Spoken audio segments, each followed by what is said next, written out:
ஆமென். என்னுடைய வார்த்தையை ரொம்ப ஜாக்கிரதையாக பொறுப்பாய் கவனமா, இந்த வார்த்தை யாருக்காக ஆயத்தம் பண்ணப்பட்டு இருக்குது? உங்களுக்காக. அப்ப இந்த வார்த்தை ரொம்ப கரிசனையா அதை நம்ம ஆண்டுடைய வார்த்தை விழித்திருந்து அதை கேட்டுக்கொள்ளும் பொழுது அந்த வார்த்தை அப்படியே நம்ம வாழ்க்கையில என்ன ஆகும்? பலிக்கும். ஹல்லேலூயா.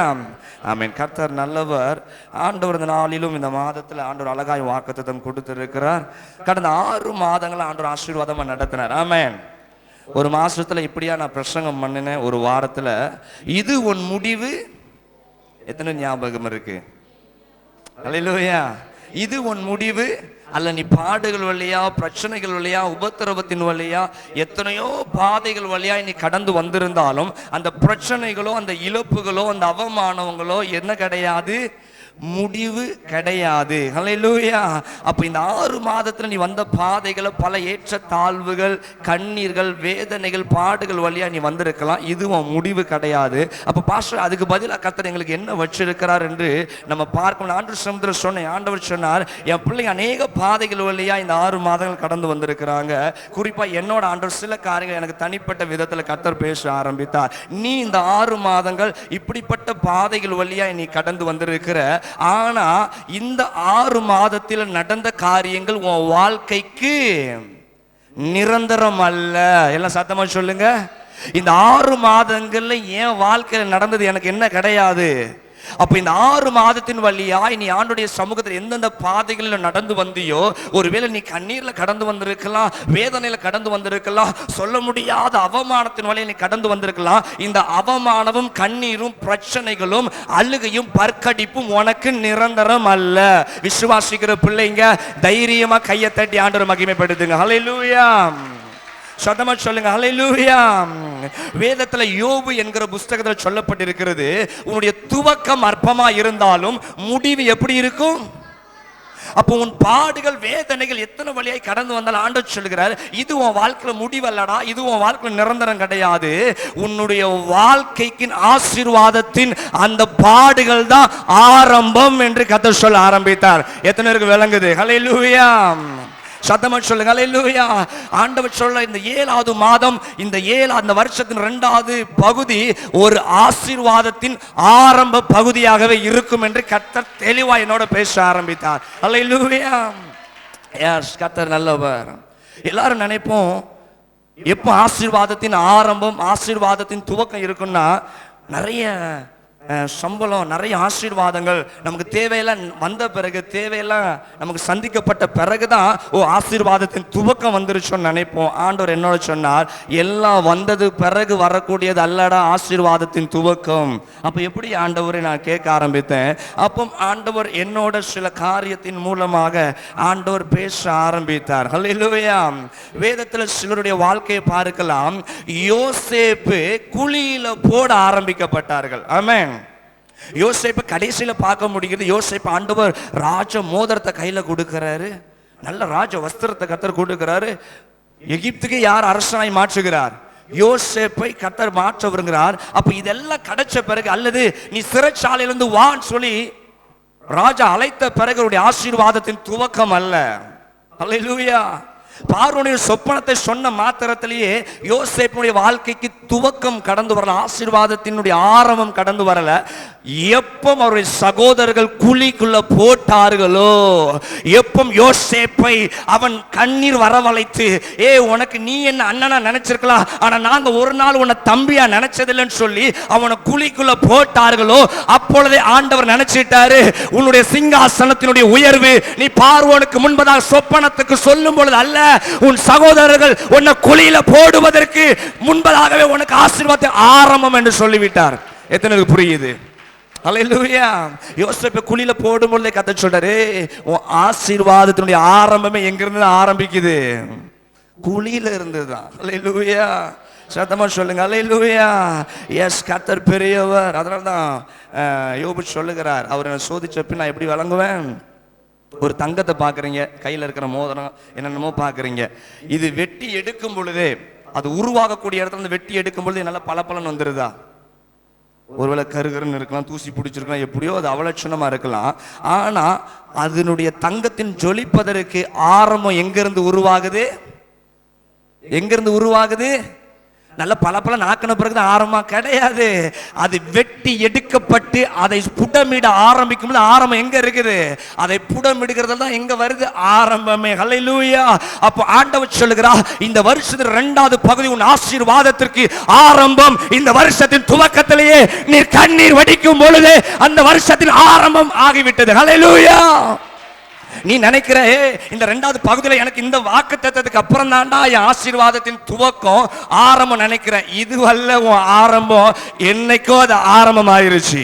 என்னைக்கோ நீ கண்ணீர் வடிக்கும் பொழுது, என்னைக்கோ நீ புடமிடப்படும் பொழுது, என்னைக்கோ நீ வேதனைப்படும் பொழுது, கடந்த நாட்களில் கண்ணீர் வடிச்சிருக்கலாம், அவமானப்பட்டிருக்கலாம், ஆண்டவர் சொல்லுங்க அதுதான்டா ஆரம்பம். எத்தனை பேருக்கு விளங்குது? ஹல்லேலூயா. விளங்காத மாதிரி அல்லையா சொல்றிய? சத்தம் பாச எனக்கு புரியுது பாச. எனக்கு ஆரம்பம் இப்போ இல்லை, எப்பவும் ஆரம்பிச்சுட்டுன்னு சொல்ற பிள்ளைங்க. ஆமா, எஸ், கர்த்தர் பெரியவர். உன் வாழ்க்கையில் ஆண்டவர் இப்போ திட்டமிட்டு நடத்தல, இப்போ திட்டமிட்டு காய் நகத்துல, என்னைக்கோ திட்டமிட்டு வச்சுட்டாரு, என்னைக்கோ என்னென்னமோ பிளான் பண்ணி வச்சுட்டாரு. இதெல்லாம் இனி நம்ம என்ன பண்ணதான் செய்யணும்? அனுபவிக்கணும். பக்கத்துல தட்டி சொல்லு, நீ நானும் இனி அனுபவிக்க பிறந்தவங்கன்னு சொல்லு. அல்லேலூயா. சந்தேகத்தோடயே சொல்றிய? ஆமா, நம்ம எல்லாரும் என்ன பண்ண போறோம்? ஆள பிறந்தவங்க. எத்தனை விசுவாசிக்கிறீங்க? இந்த டிவி நிகழ்ச்சியில பார்க்கிற யாரா இருந்தாலும் பரவாயில்ல, கர்த்தர் உனக்கு தீர்க்கதரிசனம் சொல்லுகிறாரு, நீ ஆளாத காரியத்தை ஆள போற. நல்லா, இது அவங்களுக்கு மட்டும் இல்ல, நமக்கும் சேர்த்து தான். ஹல்லேலூயா. சத்தமா சொல்லு ஹல்லேலூயா. வேதத்தை திருப்பிக் கொள்ளலாம். 1 ராஜாக்கள் எடுத்துக்கொள்வோமே. 1 ராஜாக்கள் 17ஆம் அதிகாரம் எடுங்க. 1 ராஜாக்கள் 17ஆம் அதிகாரம் 25ஆம் வசனம் 2வது பகுதியை வாசிங்க. 15ஆம் வசனம் 2வது பகுதி. 1 ராஜாக்கள் 17ஆம் அதிகாரம் 15ஆம் வசனத்தில் 2வது பகுதி. அவனும் இவனும் அவளும் இவனும் அவள் வீட்டாரும் அநேக நாள் சாப்பிட்டார்கள். ஹல்லேலூயா. கவனிக்கிறீங்களா? சாப்பாட்டு விஷயம் எல்லாம் கவனமா இருக்கணும். ஆமென். சாப்பாட்டுல என்ன பண்ற கூடாது? கோட்டை விட்டுற கூடாது. Praise Lord. இதுல அநேக ஆசீர்வாத கர்த்தர் வச்சிருக்கிற. அவளும் இவனும், யார் அது? அவ சாரிபாத்துல இருந்த விதவை. ஒரு அல்லேலூயா சொல்லுங்களேன். சரி, அப்ப அவள் வீட்டுக்கு யார் வருகிற? எலியா என்கிற தீர்க்கதரிசி. அவரை தான் இவனும் என்று சொல்லப்பட்டிருக்கிறது. அவள் வீட்டாரும் என்று சொன்னால் அந்த சாரிபாத் வித வீட்டுல அநேகர் என்ன பண்ணாங்க? அநேகர் வந்திருக்கிறாங்க இப்போ. ஹல்லேலூயா. அப்ப துவக்கத்துல பார்க்கும்பொழுது சாரிபாத்தும் அவங்க சொந்தக்காரருமா விறகு பொறுக்க போனாங்களா, இல்ல அவளும் அவன் பிள்ளையும் விறகு பொறுக்க போனாங்களா? சொல்லுங்க. 2 பேர் விறகு பொறுக்க போனாங்க. எந்த நிலைமையில பொறுக்க போயிருக்காங்க? சாப்பிட்டுட்டு சாகணும் என்கிற நிலைமையில போறாங்க. ஆனா இதுல வேதத்துல சொல்லப்பட்டிருக்குது, அவளும் இவனும் எலியாவும் அவள் வீட்டாரும். வீட்டாருன்னா மாமா, சித்தி, அத்தை, பெரியப்பா, இன்னும் யாரெல்லாம் உண்டு சொந்தம்லாம்? அத்தா, மைனி, என்னென்ன உறவுலாம் உண்டு? தம்பி, தங்கச்சி, எல்லா பாட்டி, பூட்டன், என்னென்ன பேர் உண்டோ எல்லா வீட்டாரும் என்ன பண்ணாங்க? அநேக நாட்கள். சொல்லுங்க. சொல்றவங்களுக்கு அநேக நாள் ஆசீர்வாதம் வரும். அநேக நாள் சாப்பிட்டு திருப்தி அடைந்தார்களா? ஹல்லேலூயா. அப்ப இவங்க ஆசீர்வாதத்தினுடைய ஆரம்பம் எலியா வந்த பிறகு அல்ல. ஹல்லேலூயா. எலியா சொல்றே, கொஞ்சத்தை எனக்கு கொடுமா, அதுக்கப்புறம் பாரு உனக்கு நிரம்பி வழின்னு சொன்னது அப்ப ஆரம்பம் ஆகல. இவங்க ஆசீர்வாதத்தின் ஆரம்பம். இவங்களுடைய ஆசீர்வாதத்தின் ஆரம்பம் எங்க ஆக ஆரம்பிச்சது? ஐயோ, இனி எல்லா தேசத்திலும் மழையே இல்ல, பஞ்சம். இனி பட்டினி கடந்து நானும் என் பிள்ளை சாகிறத பார்க்கலும் கொஞ்சத்தை சாப்பிட்டு செத்து போகலான்னு சொல்லி தன் மகனை கூட்டி கொண்டு அவள் விறகு பொறுக்கும் போது அவள் மனசு எப்படி இருந்திருக்கும்? செய்தித்தாள பார்க்குறோம், கடன் தாங்க முடியல. தகப்பனா, நான் பார்த்த ஒரு செய்தி, தகப்பனா ரியல் அந்த எஸ்டேட் பிஸ்னஸ் செய்யக்கூடியவர், அந்த லேண்ட் வேலைலாம் செய்கிறவர், கடன் அதிகமாயிருச்சு, என்ன பண்ணுறதுன்னு தெரில. மனைவியும் தன் 3 பிள்ளைங்க, அவங்களே என்ன பண்ணுறாங்க? விஷத்தை கொடுத்து கொன்று அவங்க மறித்து போகிறாங்க. செய்தியில் வந்த ஒரு காரியம், கடன் தாங்க. அப்போ அவங்க அம்மா அப்பா மனசு எப்படி இருந்திருக்கும்? நல்ல வசதி, பெரிய வீடு, டிவியில் காட்டுற நல்ல பெரிய பங்களா. ஆனால் என்ன, எல்லாம் கடன், எல்லாம் போயிடுச்சு, வட்டிக்காரனுக்கு எல்லாம் போயிடுச்சு, வாழ முடியலை. நம்ம சபையில இருந்த சகோதரி ஜெயராஜ், அவங்க வீட்டு பக்கத்துல இருந்து ஒரு நடந்த சம்பவம் செய்தித்தாள்லாம் வந்துச்சு. ஒரு சகோதரன் தவறான வழியில போனதுனால அவங்க மனைவி தன் 3 பெண் பிள்ளைகளை ஒரே பெட்ரூம்ல ஃபேன்ல என்ன பண்ணாங்க? நல்ல வயசுக்கு வந்த பிள்ளைங்க, எத்தனை பேர் பார்த்தீங்கன்னு தெரியாது. அவங்க அம்மாவே அந்த பிள்ளைகளை தூக்கு மாட்டிட்டு இன்னொரு பிள்ளைய இந்த மேலே இருக்கிற கொக்கி அதில் கயிறை போட்டு, இதெல்லாம் செய்தியில் அப்படியே பெட்டுக்கும் அவங்க காலுக்கும் இவ்வளோதான் வித்தியாசம். அப்போ மனசு எப்படி இருந்திருக்கும்? அது வரைக்கும் அவங்க தானே வளர்த்தாங்க. தான் பிள்ளை கழுத்தில் கயிறு போடும்போது எப்படி இருந்திருக்கும்? யோசிச்சுப்போம், உன் பிள்ளைக்கு ஒரு சின்ன காயம் வந்து அவனால தாங்க முடியுதா? உன் பிள்ளை அழுதா அவனால தாங்க முடியுதா? அப்போ எப்படி? அப்போ அதே வேதனை தானே அந்த சாரி பார்த்து விதவைக்கு இருந்திருக்கும். அவன் பையன் சின்ன பையனாக இருந்திருப்பான், அவன் விறகு பொறுக்க பொறுக்க பொறுக்க அவன் அம்மா மனசு எப்படி இருந்திருக்கும்? அந்த பையனுடைய தாயாருடைய உள்ள எப்படி இருந்திருக்கும்? ஐயோ என் பிள்ளை விறக பொறுக்கிறான், நான் கொடுக்குற சாப்பாடை சாப்பிட்டுட்டு எப்படியோ தற்கொலை பண்ணி இறந்து போகலாம் என்று சொல்லி அவர்கள் நினைத்து அதை செய்யும் பொழுது அவன் உள்ள வேதனைப்பட்டு, இன்னும் கொஞ்ச நேரம் தான் என் பிள்ளைய நான் எப்படி பார்க்க போறேன்? பிளீஸ் மேலே வா, கொஞ்ச தூரம் தான் நான் என்ன பண்ண போறேன், என் பிள்ளைய நான் இன்னும் உயிரோடி பார்க்க போறேன்னு சொல்லி சில நிமிஷத்தை எண்ணி எண்ணி எண்ணி இருக்கும் பொழுதுதான் அவளுடைய பரிபூரணத்தின் ஆரம்பம் எங்க வர ஆரம்பிச்சுது. அவள் கண்ணீர் வடிக்கும் பொழுது, பெருமூச்சோட போகும் பொழுது அவளுடைய ஆசீர்வாதத்தின் ஆரம்பம் அந்த இடத்துல ஊருக்கு வெளியே தொடங்கப்பட்டது. எத்தனை விசுவாசிக்கிறீங்க? அல்லேலூயா. இன்னைக்கு ஆண்டவர் உன்னோட சொல்லுகிற ஒரு காரியம், எந்த இடத்துல நீ மனவேதனை படுகிறாயோ, எந்த இடத்துல நீ தேவ சமுத்திர கண்ணீர் வடித்து போதும் வாழ்க்கை நீ செத்து போறேன், போது இதுக்கு மேல எனக்கு வேண்டான்னு சொல்றியோ, அப்பதான் ஆண்டவர் சொல்கிறாரு, இதுதான் உன் வாழ்க்கைக்கு ஆரம்பம். எத்தனை பேரால புரிந்து கொள்ள முடியுது? இதுக்கு மேல எனக்கு இந்த காரியமே வேண்டாம் பாஸ்டர், இதுக்கு மேல இந்த எனக்கு இது தேவையில்லை, இது எனக்கு வேண்டாம்னு சொல்லி நினைக்கிறேன்னா ஆண்டவர் உனக்கு திட்டமா சொல்றாரு, நீ எப்போ அந்த நிலைமைக்கு தள்ளப்பட்டாயோ அப்பமே உன் வாழ்க்கையின் ஆசீர்வாதத்திற்கு கொஞ்ச நாள் ஆசீர்வாதம் அல்ல, அநேக நாளின் ஆசீர்வாதத்தின் ஆரம்பத்துக்கு அடிக்கல் போட்டாச்சு. எத்தனை பேருக்கு புரிகிறது? ஹல்லேலூயா. அதாவது நான் சொல்றேன், உன் மனசுல நேரத்துல நொந்து போகும், உன் மனசு நேரத்துல விட்டே போகும். போதும், எப்படி எனக்கு எக்ஸ்பிளைன் பண்றதுன்னு தெரியல, இதுக்கு மேல வேண்டான்ற மாதிரி சில நேரம் முட்டிக்கிட்டு மோதிக்கிட்டு ஒரு மாதிரி உன் மனசு இந்த மூச்சு விட முடியாத இடத்துல உன்னை விட்டா எப்படி இருக்கும்? அந்த மாதிரி நேரம் வரும். இப்ப ஆண்டவர் தீர்க்க தரிசனம் சொல்லுகிற ஒரு வார்த்தை, அப்படிப்பட்ட நேரத்தின் வழியாய் நீ உலகத்தை பார்க்காம நீ அப்ப ஆண்டவரை நோக்கி நீ பார்த்திருப்பன்னு சொன்னா உன் வாழ்க்கைக்கு ஆசீர்வாதத்தின் ஆரம்பமே அந்த நேரம் தான், அந்த நேரம் தான். கடந்த நாட்களில் நீ என்னைக்காவது அந்த அனுபவத்தின் வழியில் நீ தள்ளப்பட்டிருப்பனா, இன்னைக்கு கர்த்தர் தீர்க்க தரிசனமா சொல்லுகிறா, அந்த நாளை நீ ஞாபகம் வைத்துக்கொள். நீ வேதனைப்பட்ட நாட்கள், பெருமூச்சு விட்ட நாட்கள், இஸ்ரவேல் ஜனங்கள் பெருமூச்சு விடும் பொழுது ஒரு நேரம் வந்துச்சு, தேவ சமூகத்தில் ஏற்றுச்சு. ஆமென். கர்த்தர் பார்த்தார், இறங்கி வந்தார், அற்புதத்தை செய்தார். அதனால நீ நினைக்கிற, ஐயோ என் பெருமூச்சுல வேஸ்டா போயிட்டு கடந்த நாட்கள்ல என்னமோ பாடுகள் பட்ட அதெல்லாம் அப்படியே போயிடுச்சு நினைக்காத. உன் வாழ்க்கையின் ஆரம்பமே எதுதான்? அந்த நாட்கள் தான். அல்லேலூயா. எஸ், கர்த்தர் தெளிவாய் பேசுகிறார். இந்த மாதம் உனக்கு கொடுக்கக்கூடிய வாக்குத்தத்தம், கர்த்தர் பெரிய பெரிய ஆசீர்வாதங்களை தரக்கூடிய ஆரம்பமா இந்த மாதம் உனக்கு இருக்க போகுது. நல்ல கைகளை தட்டி பிரைஸ் சொல்ல, நல்ல உற்சாகமா. அல்லேலூயா. ஆமென். ஈசாக்கு 100 அதாவது விதைச்சார். ஈசாக்கு ஆண்டவர் எப்படி ஆசீர்வதிச்சாரா சொல்லுங்க? 100% ஆண்டவர் ஆசீர்வதிச்சார். அவர் விதைக்கும் பொழுது ஆசீர்வாதம் வந்துச்சு. இல்ல பஞ்சகாலம் ஒண்ணு வந்துச்சு. ஆபிரகாம் நாட்களில் இல்லாத பஞ்சம் ஈசாக்கின் நாட்கள் வரும் பொழுது இனி பிழைப்புக்கு வழி இல்லைன்னு சொல்லி போகும். உனக்கு ஆசீர்வாதமா இருக்கிற எகிப்துக்கு நீ போகாத, எகிப்துக்கு நீ போகாத. நான் சொல்லுகிற இந்த கேராரு தேசத்திலே என்ன பண்ணு, குடியிரு என்று சொல்லும்போது அவன் அந்த ஆண்டுடைய வார்த்தைக்கு கீழ்ப்படிந்து அந்த தேசத்திலே பஞ்சம் விளைக்கும் போகும்போது ஆண்டவர் சொல்லிட்டாரு, உன் ஆசீர்வாதத்தின் ஆரம்பம் என்னைக்குதான், நீ என்னைக்கு நான் சொன்ன பிரகாரமாய் கேரார்ல குடியிருந்தியோ அன்னைக்கே நான் உனக்கு வாக்கு பண்ணிட்டேன், இந்த தேசத்துல நீ 100 மடங்கு ஆசீர்வாதத்தை பெற்றுக்கொள்வாய் என்று சொல்லி. எத்தனை விசுவாசிக்கிறீங்க? அல்லேலூயா. ஆமென். அதே தேசத்துல தான் கேராரு ராஜா வந்து சொல்லுகிறாரு, இதுக்கு மேல இந்த தேசத்தை நீ என்ன பண்ணக்கூடாது, இருக்கக்கூடாது, நீ தயவு செஞ்சு வெளியூருக்கு போயிருங்க, ஏன்னா நீ என்னை விட பலவானாய் நீ மாறிக்கொண்டிருக்கிற. ஈசாக்கு எதுவுமே பேசல. ஓகே, அவர் கேராரு விட்டு என்ன பண்றாரு, ஊருக்கு வெளியே கடந்து வருகிறாரு. கர்த்தர் நல்ல ஒரு துறவை கர்த்தர் கொடுக்கிறார். சில நாட்கள் கழித்து எந்த ராஜா என் தேசத்தை விட்டு நீ போன்னு சொன்னானோ அதே ராஜாவை தேடி ஈசாக்கு போல, ஈசாக்க தேடி அதே ராஜா மறுபடியும் கடந்து வர ஆரம்பித்தான். எத்தனை ஆமென். எஸ் சிலரோட ஆண்டவர் பேசுகிறார், தீர்க்க தரிசனமாய் கர்த்தர் பேசுகிறார். ஆமென். நீ வெட்கப்பட்டு போவதில்லை, ஏன்னா உனக்கு படி அளக்கிறவர் ஆண்டவர். ஹல்லேலூயா. உனக்கு தண்ணியை தராரோ ஆகாரத்தை தராரோ அது தேவ கரத்துல இருந்து வரக்கூடியது.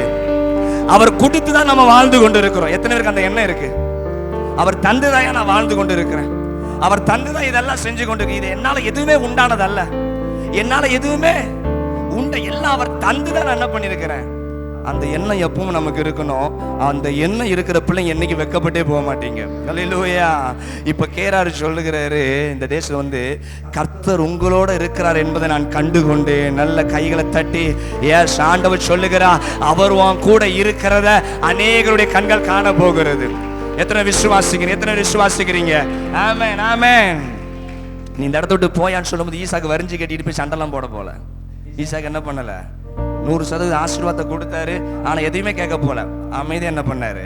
ஈசாக்கு தன் தேசத்தை விட்டு வெளியே அவன் தேசத்தை விட்டு வெளியே போக ஆரம்பிச்சான். ஆனா ஆண்டவர் சும்மா இருக்க விடல. கேரார தட்டி எழுப்பி விட்டார். நான் அவனோட கூட இருக்கிறேன், போ, என் பிள்ளைய தேடி நீ போ, என் பிள்ளைய தேடி நீ போ என்று சொல்லி கர்த்தர் அனுப்ப ஆரம்பித்தார். ஹல்லேலூயா. இன்னைக்கு கர்த்தர் உன்னோட தெளிவாய் பேசக்கூடிய காரியம், நீ அமைதலாரு, நீ பொறுமையாயிரு. கர்த்தர் செய்ய வேண்டியவைகளை நேர்த்தியா லேட்டா செய்ய மாட்டாரு, உனக்கு ரொம்ப சீக்கிரமா தான் செய்வார். எத்தனை விசுவாசிக்கிறீங்க? ஹல்லேலூயா, ஹல்லேலூயா. எஸ், கர்த்தர் அவ்வளவு பெரியவர். ஈசாக்குடைய ஆரம்பம் விதைச்ச பிறகு இல்ல, ஈசாக்குடைய ஆசீர்வாதத்தின் ஆரம்பம் தேவ சமூகத்துக்கு கீழ்ப்படியும் பொழுதே கர்த்தர் கொடுத்தாரு. நல்ல ஆண்டவர் மகிமைப்படுத்துவோமே. ஹல்லேலூயா. கடைசியா சொல்லி நான் சீக்கிரமாய் முடிக்க போகிறேன். ஆமென். எஸ்தர் புஸ்தகத்தை எடுத்துக்கொள்ளுங்கள் வேகமாய். எஸ்தர் புஸ்தகம் 8ஆம் அதிகாரம். 8ஆம் அதிகாரத்துல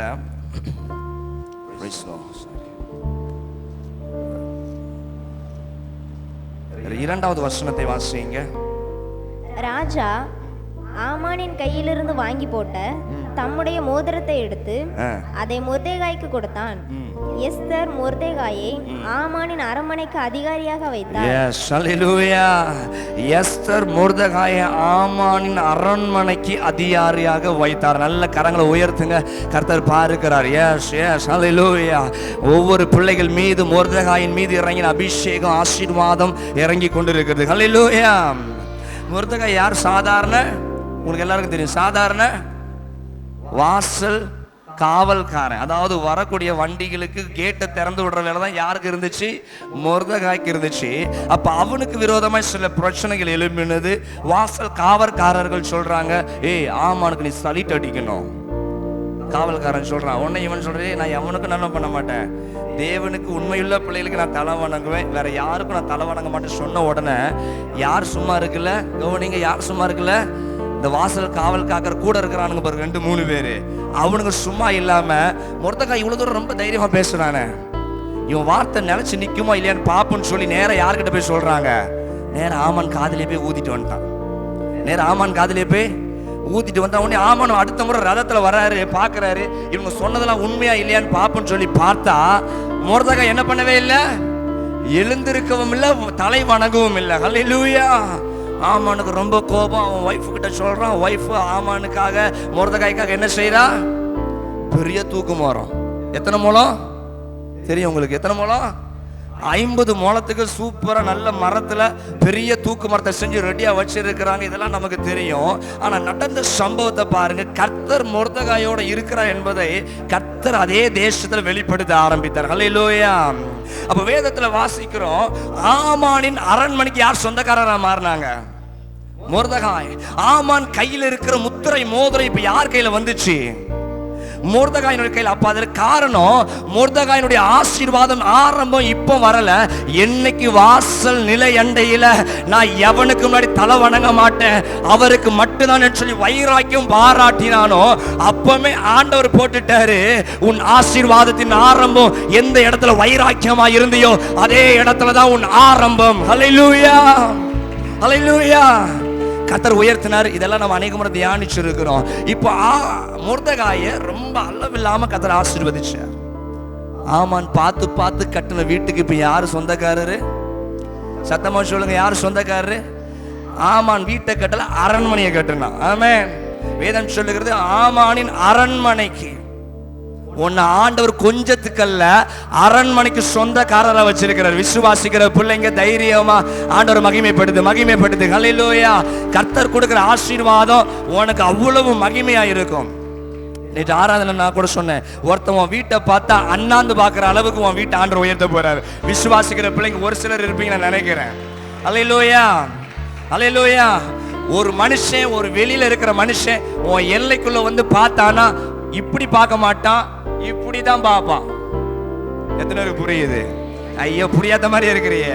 ஒரு மனுஷன் என் எல்லைக்கு, நான் விசுவாசிக்கிறையா, ஒரு மனுஷன் என் எல்லைக்குள்ள வந்தா என்னை பார்த்துட்டு என் பொருளை இப்படியே மட்டும் பார்த்துட்டு தலைய வைக்க மாட்டான். நான் விசுவாசிக்கிறேன், ஒரு மனுஷன் என் எல்லைக்குள்ள வந்தா அவனை சுத்த பார்க்க வைப்பாரு, இப்படி சுத்த பார்க்க வைப்பாரு. ஹே அப்பா, இவ்வளவு இவ்வளவு இவ்வளவா? அந்த அளவுக்கு நான் விசுவாசிக்கிறேன். என் ஆண்டவர் என் எல்லைய, ஆண்டவர் என்ன சின்னதுக்கு அரண்மனைக்கு, என் ஆண்டவர் என்ன கோட்டைக்கு, என்ன சொந்தக்காரரை வைப்பார். எத்தனை விசுவாசிக்கிறீங்க? ஹல்லேலூயா. எஸ், மொர்தெகாய்க்கு ஒண்ணுமே கிடையாது, ஒண்ணுமே கிடையாது. ஆனா அப்படிப்பட்ட மனுஷனுக்குரிய ஆசீர்வாதத்தின் ஆரம்பம் வைராக்கியமா இருக்கும் பொழுது கர்த்தர் அரண்மனைக்கு சொந்தக்காரரா மாத்தினார். ஹல்லேலூயா. இப்ப சொல்லுவோம், ஆசீர்வாதத்தின் ஆரம்பம் எந்த இடத்துல இருக்குது? நீ ஆண்டவருடைய சமூகத்துல நீ எந்த இடத்துல வைராக்கியம் பாராட்டியோ அங்கத்தான் ஆசீர்வாதத்தின் ஆரம்பம். நீ ஆண்டவருக்கு வைராக்கியம் காட்டாத இடத்துல அப்படின்னு எங்கேயாச்சும் போயிட்டேன்னு வச்சுக்கீங்க, எங்கேயாச்சும் ஆண்டவர் விட்டு கொடுத்துட்டு போயிட்டேன்னு வச்சுக்கீங்க, என்ன கிடையாது. நீ எந்த இடத்துல கத்துக்கு பக்தி விருத்தியை நீ வெளிப்படுத்துறியோ, சாட்சி சொன்னாங்க பாரு சிஸ்டர்ஸ், ஆண்டவர்ட்ட மன்னிப்பு கேட்டேன், நான் ஆராதனைக்கு போகாம நான் வந்துட்டேனேன்னு சொல்லி மன்னிப்பு கேட்டேன். இதுதான் ஆரம்பம். என்னது உணர்றாங்க பாத்தீங்களா? மனசுல ஆண்டவர் பேசுறாரு பாத்தீங்களா? சொல்லு, அவங்க கிட்ட மட்டும் தான் பேசுறாரா இல்ல எல்லார்ட்டையும் பேசுறாரா? இல்ல ரஞ்சிதா சிஸ்டர் மட்டும் தான் ஆண்டவர் போன வாரத்துல பேசிட்டாரு, எங்க கிட்டலாம் இனிமே தான் பேசுவாருன்னு நினைக்கிறியா? இல்ல பேசிட்டாருன்னு நினைக்கிறீங்களா? சத்தமா உண்மையா சொல்லுங்க பாப்போம். அப்ப இந்த இடத்துல நீ வைராக்கியமா இருந்தியா இல்ல விட்டு கொடுத்துட்டியா? அப்ப எப்படி உன் ஆசீர்வாதத்தின் ஆரம்பம் உருவாகும்? ஈசாக்கு விதைக்கும் பொழுது கர்த்தர் ஆசீர்வதிக்கலையா? கேரார்ல குடியிருன்னு சொல்லும் பொழுது, குடி இருக்கும் பொழுதுதான் ஆசீர்வாதத்தின் ஆரம்பமே வந்துச்சு. கர்த்தர் முந்தின ரசத்தை விட பிந்தின ரசம் சுவையா இருந்துச்சுன்னு சொல்லும் போதுல நாங்க நடக்கல. வேலைக்காரன் கீழ்படுகிறான், ஆண்டவர் ஓகே நான் ஊத்துறேன், பந்தி விசாரிப்புக்காரத்தை கொடுக்குறேன். அங்கதான் ஆரம்பம், அங்கதான் என்ன உண்டாகுது. ஆபிரகாம் ஆண்டவர் சொல்றாரு, நீ உன் நேசகுமாரனை தூக்கிட்டு போ, பலி செலுத்து. போறதே போறவன் ஒய்ஃபு கிட்ட கேட்டுட்டு போயிடலாம் சொல்லல ஆண்டவர். போறதே போற உனக்குன்னு கொடுத்து நான் ஒரே ஒரு மனைவி கேட்டுட்டு போடலான்னு சொல்லல. ஒரே ஒரு வார்த்தை, நீ போய் பலி செலுத்து. அதிகாலையிலே எழுந்து தேவ சத்தத்துக்கு கீழ்ப்படி அவன் போகும் பொழுது கர்த்தர் ஆரம்பத்தை கொடுத்துட்டாரு, ஒரு பெரிய ஆசீர்வாதத்தின் ஆரம்பம். புரியாத மாதிரியே உட்காந்துருக்கீங்க, ஆனா உன் மனசுல நல்லா புரியுதுன்னு எனக்கு நல்லாவே தெரியுது. எத்தனையோ வாரம் உன்னோட தெளிவாய் பேசி இருக்கிறார், எத்தனையோ நாட்கள் உன் இருதயத்தில் தெளிவாய் பேசி இருக்கிறார். ஆனா துணிஞ்சு நீ சொல்ற, என்கிட்ட இன்னும் ஆண்டவர் பேசல, என்கிட்ட ஆண்டவர் இன்னும் பேசல, எனக்கு கர்த்தர் இன்னும் என்னோட அதை கொடுக்கல, எனக்கு ஆசீர்வாதத்தை கொடுக்கல, எனக்கு வாக்குத்தத்தை நிறைவேறன்னு சொல்லி துணிகரமா நீ பேசிக்கிட்டு இருக்க. எல்லாம் யோசிச்சு பார், உன் இருதயத்தை யோசித்து பார். மொர்தெகாய் தேவ சமூகத்துல வைராக்கியம் பாராட்டும் பொழுது ஆரம்பமாச்சு. கர்த்தருடைய பிள்ளைக்கு எவனும் உதவி செய்ய வேண்டாம். உண்மையா நீ ஆண்டவரை ஆராதிக்கிற பிள்ளையா இருப்பேன்னு சொன்னா உனக்கு யாரும் ரெக்கமெண்டேஷன் கொடுக்க வேண்டாம், உனக்கு யாரும் உதவி செய்ய வேண்டாம். அவர் பெரியவர், உனக்கு அவரே இறங்கி பெரிய காரியம். எத்தனை பேர் அதை நம்புறீங்க? ஹல்லேலூயா. இந்த இடத்துல கொஞ்சமா இருக்கிற பிள்ளையா இருந்தாலும் நீ விசுவாசிச்சு பாரு. நீ கர்த்தரை எதுக்காக விட்டு கொடுக்காத, எதற்காகவும் நீ ஆண்டவர் சமுத்திரத்தை விலகி போகாத. நீ வைராக்கியம் பாராட்டி பாரு, உன் ஆசீர்வாதத்தின் மகிமை பெரியது. இப்ப யோசித்து பாருங்க. ஓகே, இப்போ பெரிய ஆள் ஆயாச்சு யாரு? மொர்தெகாய். இப்போ மொர்தெகாய்க்கு ஆண்டவர் யாருடைய ரதத்தை கொடுத்திருக்கிறாரு? சத்தமா சொல்லுங்க. எல்லாம் கவலையா இருந்தனால கையை தட்டி ஆண்டவர் மகிமைப்படுத்துங்களேன் பாப்போம். எல்லாம் ரொம்ப சீரியஸா இருக்கிறீங்க. Praise the lord. ஆமென். இப்போ ஆண்டவர் பாவம் வாசலை திறந்துட்டு மொர்தெகாய் தினமும் வீட்டுக்கு எப்படிதான் போயிருப்பான் சொல்லுங்க? நடந்தே போயிருக்கலாம், நடந்தே வீட்டுக்கு போயிருப்பான், நடந்தே வேலைக்கு வந்திருப்பான். ஆனா இப்போ நடந்து போன மொர்தெகாய் கர்த்தர் எதை கொடுத்திருக்கிறாரு? நல்ல ரதத்தை கொடுத்து. இப்போ ரதத்துல ராஜாவை தேடி வந்திருப்பாரா? வந்திருக்க மாட்டான் மொர்தெகாய். ஏன்னா ஆமான் இடத்துல தான் மொர்தெகாய் கர்த்தர் வச்சிருக்கிறார். இப்போ அதே ரதத்துல மொர்தெகாய் ரதத்துல வந்திருக்கும் பொழுது அவனுக்கு கேட்ட திறந்திருப்பாங்களா? திறந்திருக்க மாட்டாங்களா? கர்த்தருடைய நாமத்திற்கு மகிமை உண்டாவதாக. இந்த டிவி நிகழ்ச்சியின் மூலமா உங்கள் யாவரையும் சந்திப்பதில் மிகுந்த நான் சந்தோஷம் அடைகிறேன். எல்லாரும் சந்தோஷமா இருப்பீங்கன்னு சொல்லி நான் விசுவாசிக்கிறேன். ஆமென். என்ன பாஸ்டர் பெரிய சந்தோஷம், ஒரே வேதனை, ஒரே பாடுகள், அநேக பிரச்சனைகள், பாடுகளுக்கு மேல பாடுகள் சொல்லி நீங்க நினைக்கலாம். எத்தனையோ காரியத்தின் வழியாக நாங்கள் இழந்து போன நிலைமையில தான் இந்த இடத்துல இந்த நிகழ்ச்சியை பார்த்து கொண்டிருக்கிறேன்னு சொல்லி நீங்க பார்த்து கொண்டிருந்தாலும் இந்த நாள் ஆண்டவர் உங்களோட திட்டமாக தீர்க்க தரிசனமாய் அவர் பேசுகிறார். இந்த மாதம் உங்களுக்கு அநேக ஆசீர்வாதத்தின் ஒரு ஆரம்பத்தின் மாதமாக இருக்க போகிறது. வேணா இந்த மாதத்தில் நீங்க பாருங்க, அநேக நன்மைகளை கர்த்தர் இந்த மாதத்தில் உங்களுக்கு தரப்போகிறார். எப்படி இந்த மாதம் எனக்கு ஆசீர்வாதத்தின் ஆரம்பத்தின் மாதம் என்று சொல்லி நீங்க சந்தேகத்தோட இந்த நிகழ்ச்சி நீங்கள் பார்த்து கொண்டு இருக்கலாம். இல்லவே இல்லை. யோசேப்பை ஆண்டவர் முதல் எடுத்த உடனே சிங்காசனத்தில் உட்கார வைத்து யோசேப்பை ஆண்டவர் மேன்மைப்படுத்தல. அவருடைய ஆசீர்வாதத்தினுடைய துவக்கமே படுகுழியில் அவருடைய சகோதரர்கள் போட்ட அந்த நாளில் ஆரம்பமானது. என்றைக்கு யோசேப்பு படுகுழியில விழுந்தாரோ அன்றிலிருந்து ஒவ்வொரு கட்டமாக ஆண்டவர் யோசேப்பை உயர்த்துவதற்கு ஒரு ஆரம்பமாய் கர்த்தர் வைத்திருந்தார். இன்றைக்கு என் ஆண்டவர் சொல்லுகிறார், உன் வாழ்க்கையில கடந்த காலத்துல அல்லது இந்த வருஷத்தின் துவக்கத்திலிருந்து 6 மாதங்கள் அநேக கண்ணீர் அநேக பாடுகள் வழியா நீ போயிருப்பேன்னு சொன்னா, உன்னுடைய வாழ்க்கையின் ஆசீர்வாதத்தினுடைய ஆரம்பம் எங்க தெரியுமா ஆரம்பித்தது? நீ கடந்த நாட்கள் கண்ணீர் வடித்தாயே, கடந்த நாட்கள் அவமானப்பட்டு இருப்பீங்க, கடந்த நாட்கள் வேதனைப்பட்டு இருப்பீங்க. அந்த வேதனையின் நாட்கள் தான் உன் வருங்காலத்தின் ஆசீர்வாதத்தினுடைய மிகப்பெரிய ஒரு ஆரம்பம். வேதம் இப்படியாய் சொல்லுகிறது, ஆரம்பம் அற்பமா இருந்தாலும் முடிவு சம்பூர்ணமா இருக்கும். உன் வாழ்க்கையினுடைய ஆரம்பம் அற்பமானது என்று சொல்லி அநேகர் பார்க்கிறாங்க. ஆனா அதே ஜனங்களுடைய கண்கள் காண உன் அற்பமான ஆரம்பத்தை ஆண்டவர் ஆசீர்வாதமாய் மாற்றி தரப்போகிறார். விசுவாசிங்க. தொடர்ந்து இந்த நிகழ்ச்சியை நீங்க பாருங்க. கர்த்தர் உங்களை அதிகமாய் ஆசீர்வதிப்பார். அது மாத்திரம் இல்லாமல் பரலோக சாட்சி சபையை நாங்கள் கள்ளிக்குளம் பகுதியிலே நாங்கள் நடத்தி கொண்டு இருக்கிறேன். நீங்க வேற எந்த சபைக்கும் போகாமல் இருப்பீர்கள் என்று சொன்னால், நீங்கள் ஒவ்வொரு ஞாயிற்றுக்கிழமையும் அந்த பரலோக சாட்சி சபைக்கு காலை 10 மணிக்கு பரிசுத்த ஆராதனை ஆரம்பிக்கிறது. அந்த ஆராதனை நீங்கள் கலந்து கொள்ளலாம். அதனுடைய இடங்கள் அட்ரஸ் டிவி நிகழ்ச்சியில் கடந்து வரும். அதை நீங்கள் பாருங்கள். கீழே வரக்கூடிய அந்த தொலைபேசி எண்ணை நீங்கள் தொடர்பு கொள்வீர்கள் என்று சொன்னால், உங்களுக்காக நானும் என் சபையாரும் எப்பொழுதும் ஜெபிக்க நாங்கள் ஆயத்தமாக இருக்கிறோம். கர்த்தர் உங்களை அதிகமாக ஆசீர்வதிப்பார். உங்களுக்காக நான் ஜெபித்து முடிக்க விரும்புகிறேன். இருக்கிற இடங்களிலிருந்து கண்களை மூடி தேவ சமூகத்தை நாம் ஜெபிப்போம். எங்களை அதிகமாக நேசிக்கிற எங்கள் நல்ல பிதாவே, இந்த நல்ல வேலைக்காய் நான் நன்றி செலுத்துகிறேன். இந்த டிவி நிகழ்ச்சியின் மூலமாக எந்தெந்த ஜனங்களெல்லாம் இந்த வார்த்தையை கேட்டு பார்த்து கொண்டிருக்கிறார்களோ, இவருடைய வாழ்க்கையில என் ஆண்டவர் துக்கங்களையும் கண்ணீர்களையும் பாடுகளையும் நீர் மாற்றி இந்த மாதத்திலிருந்து ஒரு ஆசீர்வாதத்தின் ஒரு ஆரம்பமாக துவக்கமாக நீர் மாற்றி தரப்போவதற்காக நான் நன்றி செலுத்துகிறேன். அநேகர் சாட்சி சொல்லுகிற விதமாக என் ஆண்டவருடைய வாழ்க்கையில் அற்புதத்தை செய்யுங்கப்பா. வெட்கப்பட்ட இடங்களிலும் அவமானப்பட்ட இடங்களிலும் விழுந்து போன இடங்களிலும் இவர்கள் எழும்பி பிரகாசிக்கும்படியே நான் செபிக்கிறேன்.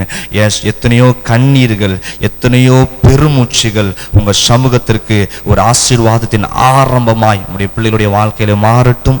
பிள்ளைகளை ஆசீர்வதியுங்க. இயேசுவின் நாமத்தில் செபிக்கிறோம் நல்ல பிதாவே. ஆமென். ஆமென். கர்த்தர் உங்களை அதிகமாய் ஆசீர்வதிப்பாராக. ஆமென்.